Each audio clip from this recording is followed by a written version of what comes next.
The perfect sweet spot of like content is you say the thing in the room that everyone agrees with but no one else dare say. That's how you win audience. That's how you have people care about you. I believe a couple of things are going to happen in work, companies getting smaller, and it won't come as a giant mass layoff because this new technology is here. It will come as natural attrition. They're going to augment their work with automations, with agents, with individuals achieving more because they're empowered with new tools and systems. And that then leaves, well, what do we do as people? Well, I think... Welcome to the What the Fuck Happened podcast. I'm Tom. And I'm Sam, and we're co-hosts of this podcast. We talk to leaders in the marketing world and lift the lid on what success truly is. And it's all about that moment of chaos that breeds success. With every episode, we'll be speaking to new guests, diving into the what the fuck happened moments that shaped them. And we're interested in the fine, gritty details. No story is a straight line, no journey is a straight line, and the squiggle is something we're going to ask every guest to draw out at the end. Oliver Yonchev, can I say that correctly? You nailed that. Yonchev? You nailed that. I've got it written here that you're a serious entrepreneur in the digital and comms world. Would you say that's right? Wow, did I write that? Did I write No, serious? I think this has been written for you. Wow, see, that seems like ChatGPT's done that for me, right? Serious. No, we had a real person wrote that bio for you. Yeah, it depends who you ask. I enjoy business, so yeah, maybe serious. I don't like the word serious, Okay. but I'll go with it. What the fuck happened there? Got your track record of, co-founding things with famous people. Hit me. Through Flight Story, and then you moved on to recently start your own venture with Cocreatd. Looking back at your journey, where is your biggest what the fuck happened? I'm going to be really boring to live up to my serious serious title. It's the word, the WTF moment feels so dramatic. So I go, I'm sure I've had lots of interesting moments in my life, lots of difficult things. But the thing when you ask me that question, I anchor to moving to the United States. I grew up in Barnsley. I don't know if you're familiar with Barnsley, and I used to describe it to my American counterparts as like the Alabama of the UK. It's not quite the south of the UK, but in terms of the vibe. Yeah, it's the vibe. It's the ethos is it's Alabama. Historic mining town. It is like a place that's kind of been left behind. Mm-hmm. I thought that there's cities all across the United Kingdom that are like low aspiration. Fortunately for me, I was born with delusional ambitions. So, always kind of thought about leaving, but didn't for a long time, surprisingly. My career led me to have opportunities where I could stay in somewhat close proximity to where I grew up. And then I had an opportunity to head to New York. So I went straight from Barnsley to New York. And a lot of people dream about going to America, traveling the world. I never did. It wasn't anything I particularly aspired to do. But when I went there, it was probably one of the more defining moments in my life for a number of reasons. You're thrown into a different world. New York is the epicenter of everything. 1 minute you feel energized, the next minute you feel low. It can be a lonely place, but it's also exhilarating. So I moved to New York. It felt quite a lonely place. I left, all my people just got consumed with work. And what it did do is it raised my aspirations. Had some moderate success in the US when a lot of British counterparts doing similar things had failed. So going through that process, it raises your aspiration. And there's this feeling that if you can make it in America, you can probably make it anywhere. So I would say that was kind of removing the veil of some of my aspirations. Not that I needed them. I was always pretty confident, but yeah, that was my WTF moment. And I feel boring saying that, like moving country, so what, No, it's good. I mean, I feel like having talked off air about your burgeoning music career before you moved into a marketing space, it's kind of like your version of like breaking America as a musician, right? I'm gonna take that. Yeah. It was me breaking America. Look. I think the interesting thing, and it's someone asked me this maybe a month ago. What's one thing everybody should do? And I believe go to another country, live there, work there. be there. I think that does a huge amount for you. You learn a lot about yourself without doing the classic cliches, which we're trying to avoid in this conversation. But yeah, it was an important moment for me. And obviously, so, you know, some places are different in the way they are in terms of like busyness Yes. and like fine dining. So how was it giving up the hectic streets and fine dining of Barnsley to move to the quiet New York? Yeah, it was all right. It was all right going from Yorkshire puddings to steak for breakfast. I did get fat, I'll be honest. I look back, I remember coming back 6 months after I'd been out there, and a couple of my friends called me Henchev. And I was thinking, oh yeah, I've been going to the gym. I've been working out. No, I kind of just got fat. They have bigger food portions out there. Henchev is quite good. I mean, it's the city with no vegetables, so yeah, I can see where you're coming from there. And pretty much no one cooks for themselves. No, right? you do not cook. I attempted it several times, and I lived there during a weird period. I was there for almost 5 years, 2 of which were during COVID. So did a fair bit more cooking during COVID. But yeah, it's a transient city. There are very few Americans there, like being very honest. Certainly not New Yorkers. People go. And there's this weird hot pot where you have, I would say, the clash of worlds from people of privilege, you know, had a great education, probably come from family wealth, because New York, if you're going to start your career there, hella expensive. I was fortunate to go a little later in life, so I didn't have to hustle too hard. Or sort of live on the poverty line. But conversely, you've just got dreamers, people that are just going after it. So it's this really interesting, eclectic mix of people. It was a culture shock. And I remember returning back to London a few years later to start my last business. And I remember going to London going, London feels calm, feels modest. Which is a weird thing to say. It feels relaxed. That's when you know you've been in the trenches. You've when been in the London, chaos. London feels like a calming absolutely. factor. So talk me through your more wide-ranging journey in terms of like obviously would love to just spend an hour talking about your music career, but well, we've taken you out of music and you decided to go into marketing. Was that a thing? You're like, right, how did that happen? You know what? Super accidental. So I was in a band for 4 years, had a record deal. My brother was the singer. He fell out with the guitarist, decided he wanted to leave. We no longer had a singer, ended the band. It was July. I didn't have long to think about what I wanted to do. So I returned to studies. I knew music, so I went to university to do a course called Music and Promotion in Huddersfield. I didn't have to venture too far. And that introduced me to marketing. Half of my modules were comms, marketing. I had a really interesting lecturer. I always remember he had a company called The Satisfactory, which I don't know if it was a bit seedy on reflection when I look back, but he was a very charming guy. And I found myself interested. You look through old case studies, and really marketing is the business of people. Understanding people, that's the foundation. That's the job of a marketeer.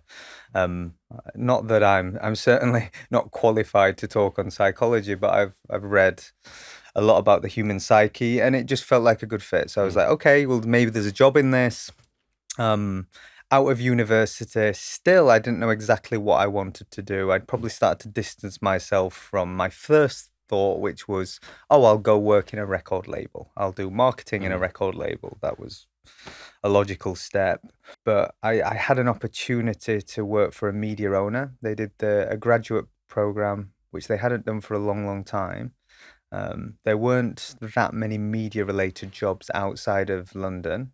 I wasn't brave enough or ready to take on the big city just then. Joined that business, did 5 years there, and then joined a startup called Social Chain.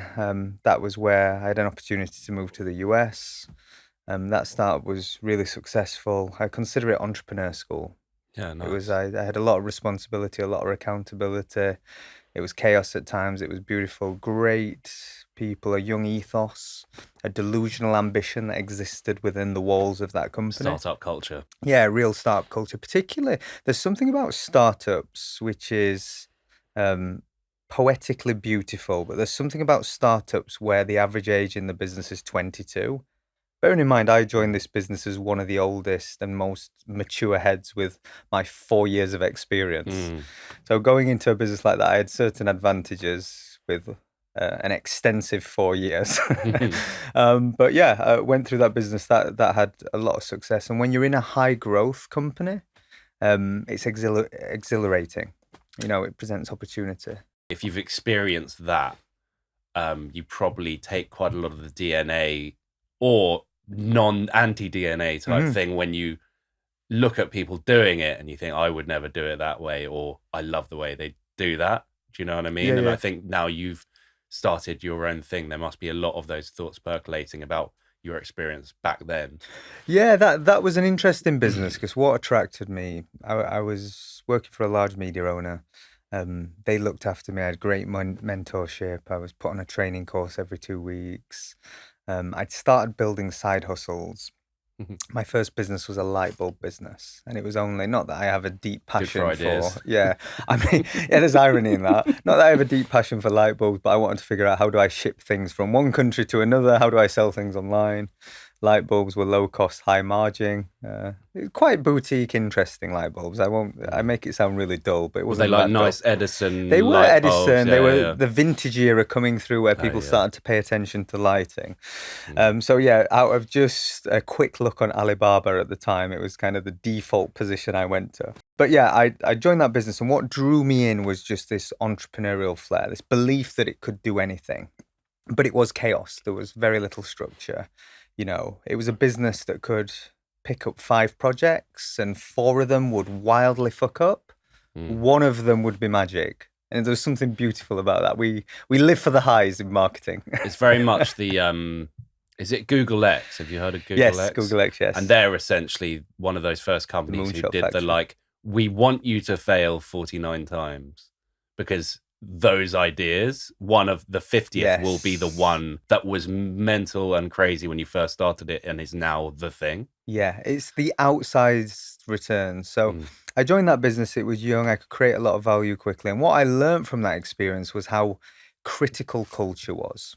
And Stephen did a phenomenal job of obsessing over culture, meaning you walk into the office, if the music wasn't the right level, and this is a young guy at the time, he was obsessed with culture and people, which showed a maturity well beyond his years and naturally was a platform for, what he's doing now. And foundationally, the focus on culture was critical. The next was ambition. You only rise to the height of your ambitions. So having a company that truly aspires to go to places, I think that was important. High growth businesses are really valuable. Some of the things probably conversely to that, there was maybe a lack of process, systems, scalability, doing things, the language of business, some of the things that you learn in corporate entities. So on one hand, you had this deeply creative business that was chaotic, that had an interesting culture. For some, it was the best thing in the world. For others, probably not.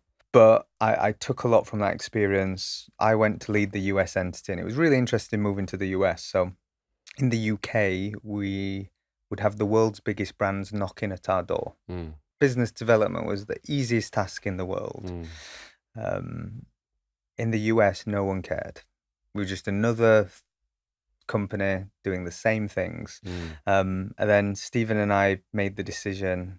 Stephen had moved out. He asked me to move out because the US was the most important market. And that was like going back to day one again. Bearing in mind, this is 2.5 years into a business, real success in the UK, merged with a German counterpart, had started to become greater than the sum of its parts, start to become So were you corporate. EMEA wide at that point, or were you sort of DACH? Starting to across Europe, particularly in Germany, and then we moved to the States, and for a year and a half, it was a tough grind because it was literally resetting. But what we had was the advantage of hindsight. So we tried to preserve all the elements, those reflections of, in retrospect, what made the UK company special. How do we preserve that? But what's uniquely different about the US? And we built a phenomenal team, really, really strong team. I think our work was better.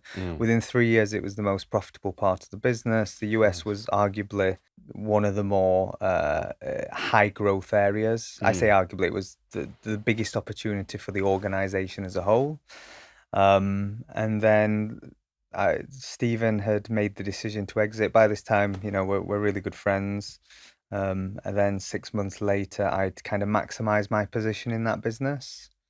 just from a financial standpoint, and decided. Stephen said to me, "Do you want to set something new up?" And Nice. we set up a company called Flight Story. Wicked. So your experience with Stephen at that time, was he sort of your main contact point, or was he just one of the people you were working amongst? Stephen was CEO, I was MD. Mm-hmm. So there was a UK MD, I was a US MD. So yeah, working very closely with Steve.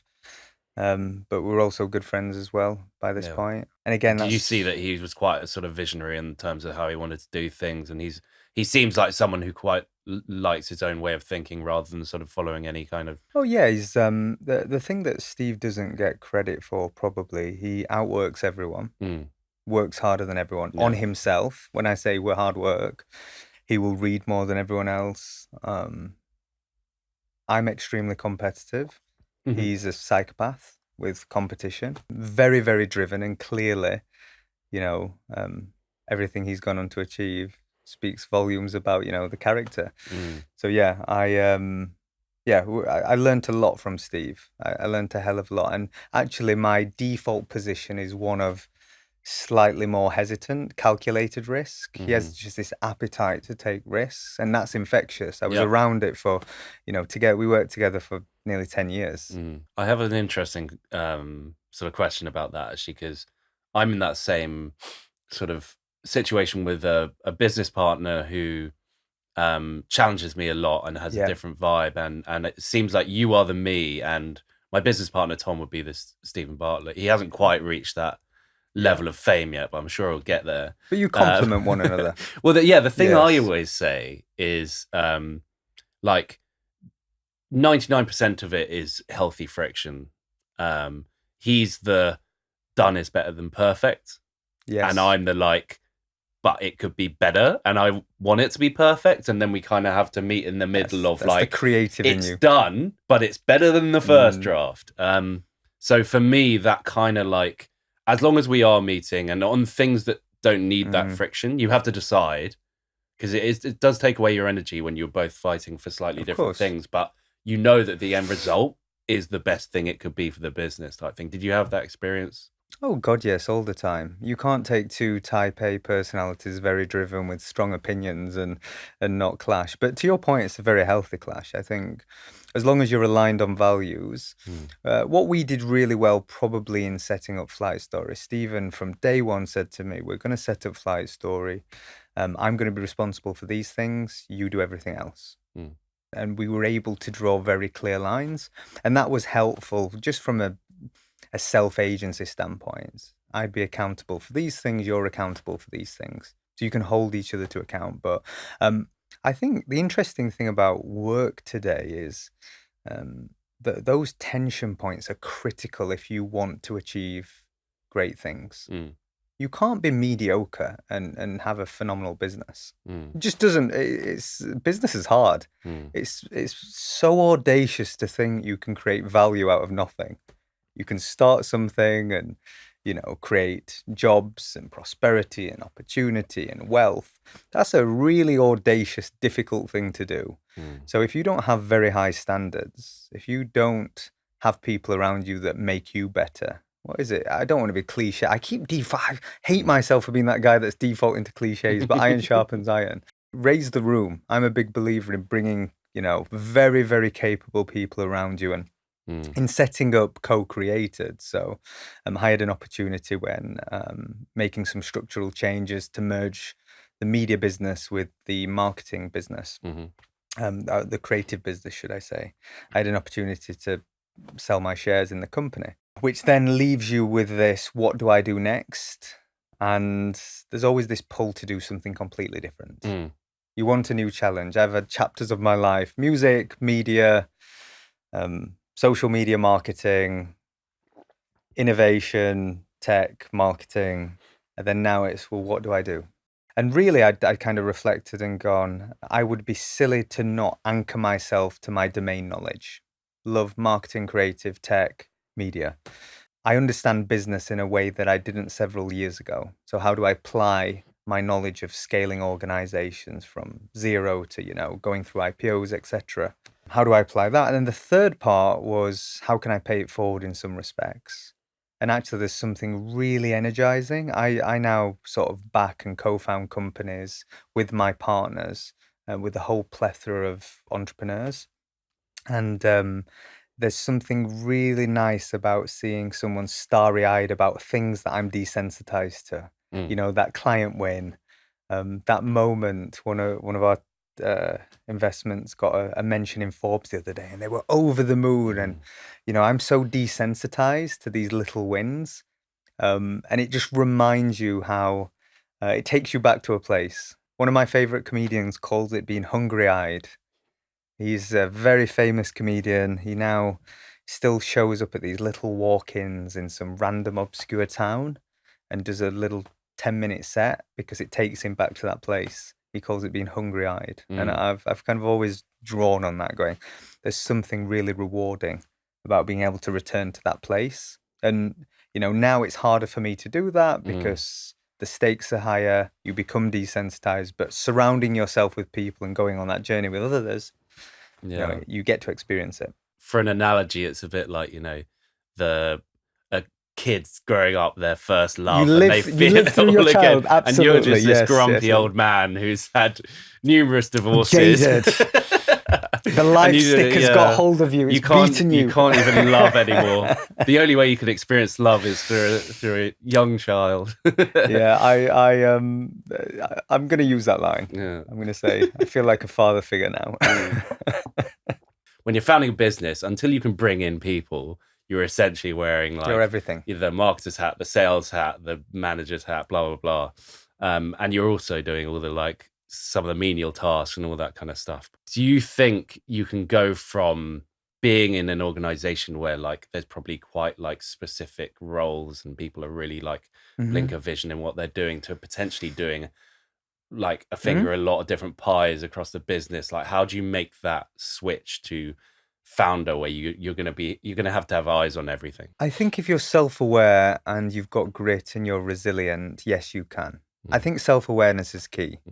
If you naively walk into entrepreneurship and think, you know what, I'd like to march to my own beat, I'd like to work my own hours, you've got used to maybe some corporate comforts, then I think you're in for a harsh awakening. Building companies is difficult. It really is. So how do you adjust? I think if you're self-aware, some of why I say self-awareness is the foundation. You need to be able to assess what you don't know. There's kind of a beautiful poetry in entrepreneurship where not knowing too much can be advantageous, but it can also be it's a fine dance to walk. When I look at some of my early decisions, there are things that I would never do today through experience, but inadvertently they kind of worked. But that was through naivety. Being naive can propel you to try things, particularly if you're on the cutting edge of anything. There's a reason that revolutions start by young people. There's a reason that, most innovation is born out of sort of a youthful optimism because you don't know better. And if you did, you probably wouldn't innovate. Yeah.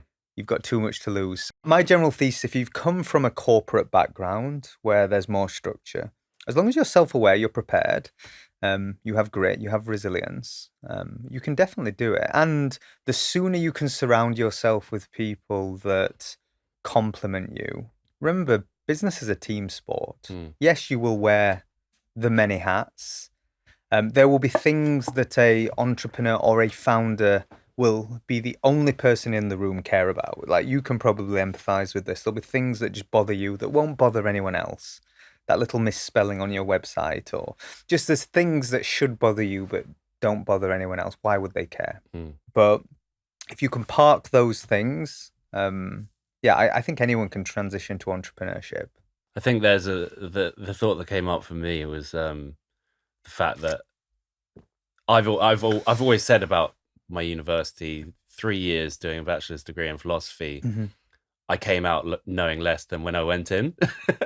Is that wisdom? I think that's almost the definition of wisdom, right? Potentially, Maybe but it is something. this thing of going in and philosophy is all just questioning stuff, right? And you come out being like, geez, there's so much I didn't know that you feel like you've de-learned, right? And I feel like there's a similar experience you have as a founder when you're delving into pieces of a business or like things you have to do that you just never engaged with before. And it does have that same effect of like, you know, making you slightly more humble and also making you feel like you don't know Well, yeah, anything. it's a very difficult place being an amateur and a beginner.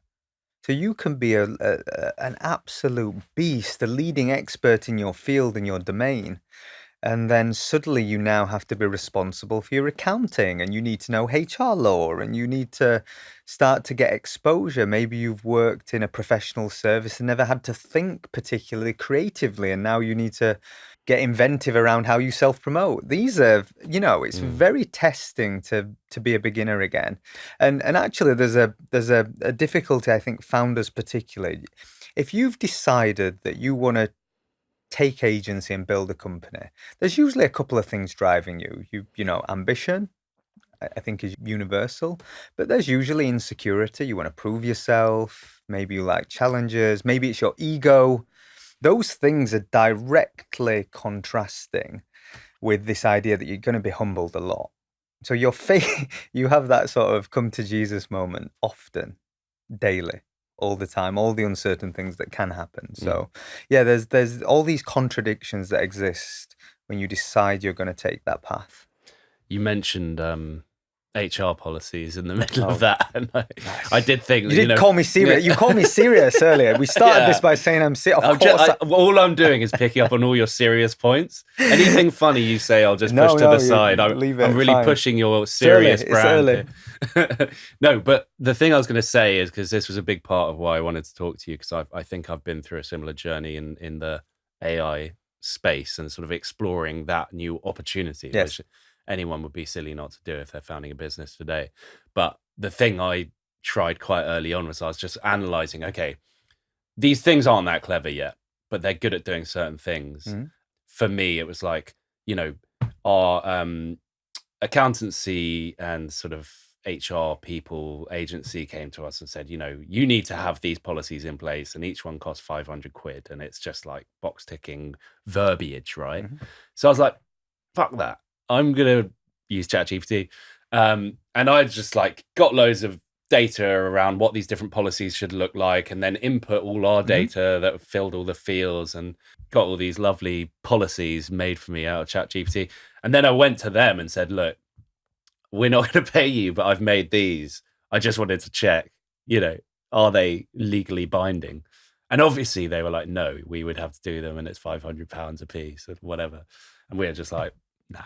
So that was my sort of cheat code, right? It was just like, for now, we don't need to spend £3,000 on 6 policies that we can do ourselves and read through and be reasonably happy with, right?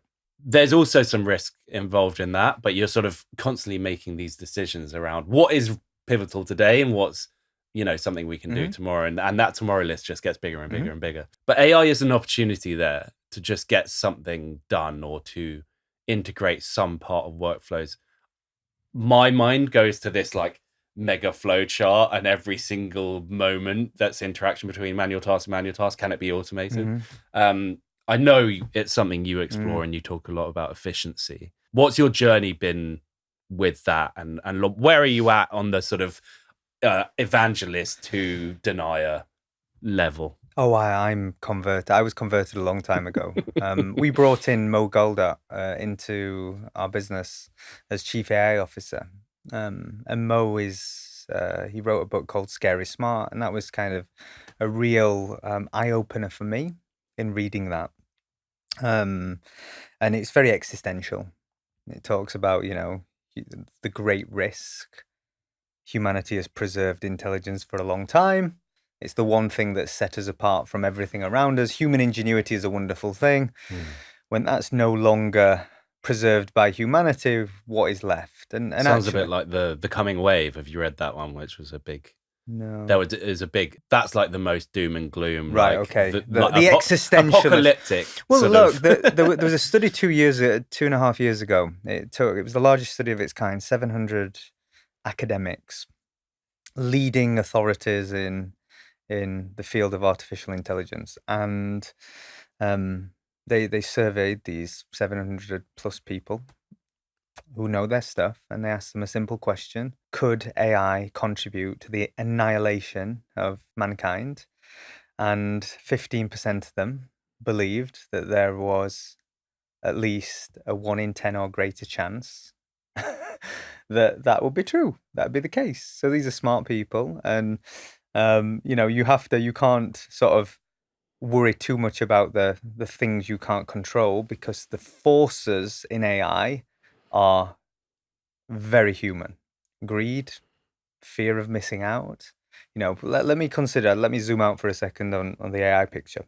You have countries all around the world. We've seen it with DeepSeek last week, and the kind of hysteria that that's caused through a breakthrough in how many parameters are used in a single query, and reducing the cost burden of large language models, and how that changes everyone's theory. I'll park that for a second, but consider the macro picture. Governments around the world are thinking about regulating. They're thinking about how do we take advantage. They're thinking about policy.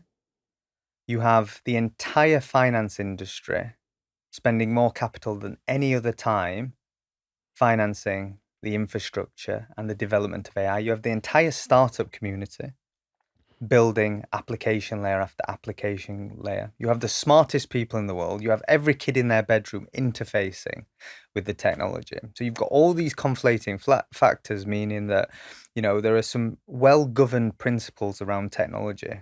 A very famous one called Moore's Law. Moore's Law basically dictated that every 18 months, technology's efficacy improves or doubles in its capacity. Right now, it's less than 6 months. What we're seeing, the advancements across all parameters and all fields of AI. And AI, we speak a lot in our industry about generative AI, but there are many fields, from robotic, predictive AI. You can go on and on and on. So it's a very expansive term. So I look at AI and go, okay, well, if the smartest people in the world liken AI to electricity, if the smartest people in the world are investing all their energy and resources in this technology, I have to assume they know something that I don't, and this is going to be profoundly impactful. And to your point, we often trivialize new things. Two things happen whenever any emerging technology comes in. Social media was no different. We trivialize it in one sense. I remember the conversations when I started my career in social media were, yeah, it's just what kids do. That was the general narrative. You'd look at that saying, oh, what a stupid sentiment. But that was the conventional wisdom of the marketing industry at the time. It's what kids do, and it's not that impactful, and it should only be a small proportion of your media planning budget, etc., etc. And they were all falsehoods. The genie was already out of the bottle. And equally, we hold new technologies to higher standards. So if I said to you, take autonomous vehicles, people have this apprehension, this idea. But if I said to you it's 50 times safer than getting in a car with an Uber driver, you go, I still feel a little apprehensive. We hold emerging technologies, unknown unknowns, to much higher standards. And also, we're quite dismissive of how impactful they're going to be. And there's a quote I love, which is, with a lot of technologies, we underestimate what it will do over the sort of macro, over a 10-year period, and we overestimate what it can achieve in a year. I think those paradigms have just shifted altogether with AI. And I look at, you were describing HR, all professional services will change. I used to spend a fortune. My law bill 2 years ago across my companies was close to £500,000. Spend a fortune. I spend a fraction of that now. I self-govern. I've trained models to look for certain things. I've started to deploy agentic processes across workflow, and that's not automation. It's a different thing. This is AI working together in a proactive sense, not a passive sense, being an active contributor. We've seen OpenAI release Operator, which is a model that basically takes ownership of your computer and does things. Hey, go search Facebook Marketplace for me. I'd like to find pianos, all under £500. Can you reach out to the seller, make an offer of £200 within this mile radius? You can ask that and set your computer to just go do that for you. And you can build a piano selling business. As a consequence, the point being is if you embrace these technologies, the potential is very significant. And I believe a couple of things are going to happen in work. We have large enterprise organizations that are built on principles of the industrial age. More people means more revenue, means more productivity. Those paradigms have changed. So what you're going to see is a lot of displacement, companies getting smaller. And it won't come as a giant mass layoff because this new technology is here. It will come as natural attrition. 20% of every company is going to get smaller and smaller until they've resized. They're going to augment their work with automations, with agents, with individuals achieving more because they're empowered with new tools and systems. And that then leaves, well, what do we do as people? Well, I think, and it's one of the reasons I actually started Cocreatd, I believe more and more people will want to start a business. Some, when you look at the data, young people almost exclusively don't envisage a corporate career. They want to go do their own thing, whether that's naive or not. But there will be less opportunities for them. So that's when you look at the trend of youth. If you go adjacent to that, I think there's going to be huge displacement. People will be not left with a choice but to choose agency and to create their own thing. So Co-Creators was built on the principle that despite the marketing and creative industry being across everything, it's massively underrepresented from funding, from venture. Most people stumble into like a business because they've been a freelancer, and then they go, oh, I've got too much work. Maybe I can give some work to some friends or some peers. And they start building a business. The whole vision of Co-Creatd was we've been through every stage of an organization. If we can give the tools to stack the odds in your favor, if we can build smart organizations, we think we can create a hell of a lot of value and help, lots of people go on that entrepreneurial journey, particularly from the creative industries, because I think our industry is filled with talent that just haven't unlocked their potential. So I've got 3 questions that come out of that, and we are on a bit of a time limit. I'll squeeze it in because I asked a question and you just went. So this is something. This is something. You said AI. This is something that really matters to you. But so the first one is more of a comment. Just anecdotally, a friend was looking for a sort of career move and sort of was interested in AI. Joined a company. I think it's called Solantis, but I can't remember. But what they say they do is business process mining. And that's essentially going into a big corporate and getting all of the data, essentially coming back with a plan of we can replace this many of your staff with automation and stuff. And that sounds nefarious. That is quite nefarious, but it is a like efficiency. Like these are the tools available to you.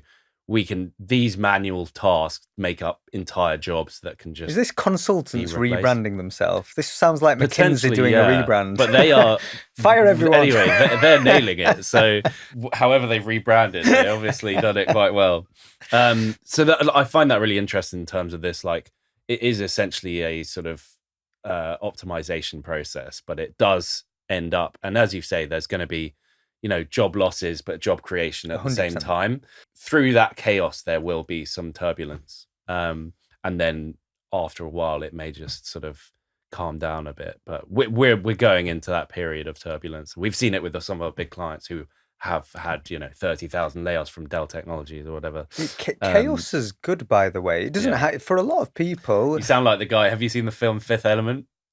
No. Okay. There's Gary Oldman plays this. Oh, right, okay. Gary Oldman plays this character who's, in order to try not to be cliche.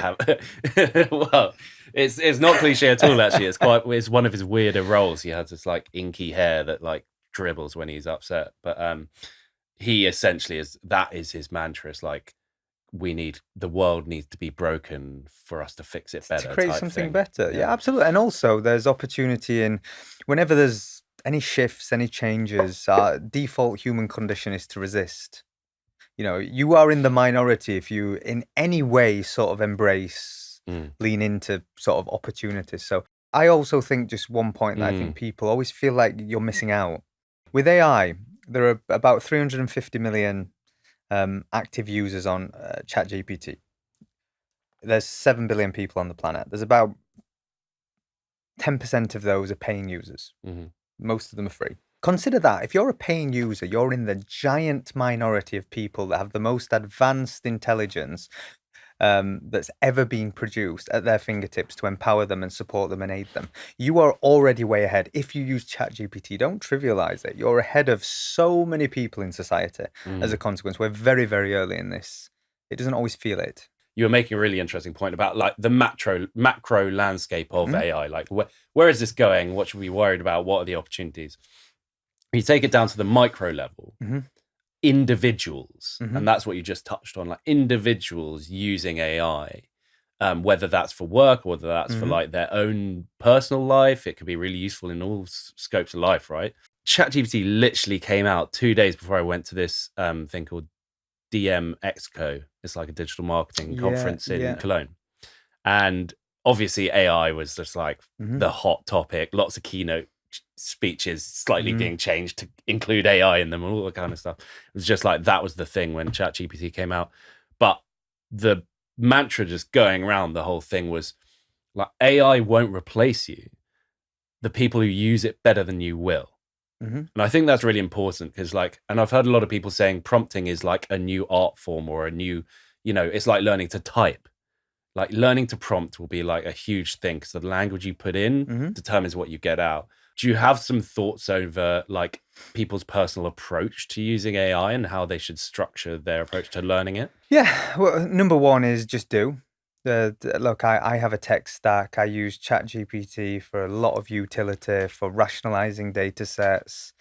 I use Claude, I think, as a creative aid, supporting, tidying up, copywriting, etc. Midjourney is by far the most incredible image generator. There's 1,000,001 different models for image to video generation. It's very intimidating because there are so much. Perplexity, wonderful research aid for sourcing, particularly on certain fields. So you've got all these factors going around. Number one is always play. Really, really play and just start finding utility. The next thing I think when you think about AI is we still have this definition of linear modality, meaning we type stuff in and we get stuff out. AI is very quickly transitioning into AI working with other AI to create an outcome, meaning there will be teams and tools and resources you can buy that will replace or emulate team dynamics. And what I mean by that is you might be very creative. Another person might be very analytical. Another person might be a great writer. Another person is great with audio design. So you combine those factors and you can get a really good outcome. That's the direction of travel when we think about where AI is going. So yes, we have this narrow view of the individual, but if you imagine now you can emulate pretty much anything around you with certain limitations today, but in 3 years, those limitations, the bar gets raised considerably.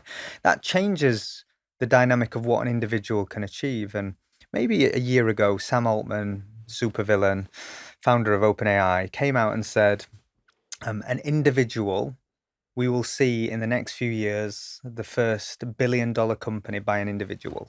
And that seems such a ludicrous assertion. But when you understand the direction of travel and how an individual can augment themselves to create more value, that to me becomes really exciting. I look at that and go, we're moving from not small teams or individuals, we're looking to smart teams. And for me, I would go all in, whatever field you're in, any professional service, I'd be tinkering, playing, all in. I do want to just a small sort of segue into talking about personal branding. Yep. And maybe just with that sort of lens in mind of everything's becoming more chaotic and noisy, and people can just create content like willy-nilly, chuck it everywhere. How do you see personal branding now, and where's it going, and how can you still do it authentically and efficiently? It's more importantly, I don't like the idea that we have created an industry that outsources personal branding. Fundamentally, by definition, it feels wrong. It's your reputation. It should be your ideas, your thoughts. Outsourcing your creation of ideas to a large language model to give you a generic output just means that we're just, the world was already filled with enough corporate jargon. to have more of it doesn't make sense. For me, personal branding goes way beyond creating content on LinkedIn. It's people's opinions of you when you enter a room. So that's from videos you create, that's through every individual interaction, that's if you speak on a panel. All your activities combined make up your personal brand. So for me, I believe it is a real superpower because you're effectively broadcasting your image, your thoughts, your ideas. We have to move into an era where it becomes more socially acceptable to be honest to yourself. Like, share ideas that might be provocative, share ideas that are maybe controversial. And I think the closer you can get to your own source of truth, because the perfect sweet spot of like content is you say the thing in the room that everyone agrees with, but no one else dare say. That's how you win audience. That's how you have people care about you, to know, like your ideas. And I think it's so important. It's probably more critical than ever if you think of all the dynamics where we can now create businesses faster, cheaper, easier than ever. Ironically, it's harder than ever to stand out. So I think the individual, and you see this in corporations, we're redefining what the CEO is. We now have the unhinged CEOs that are attention seeking and so on, and like can drive markets. But you're also seeing the sort of grassroots of, for a startup, the storytelling through your people, the employees, the founders. That's everything. So personal branding is going to continue to be an industry. I would just say 90% of the people in it are inadequate, useless, not good marketeers. I think there's just a really low bar in personal branding. And there's a lot of repetition, I think. There's a lot of people, low bar. copycats. So looking backwards, what would you say to yourself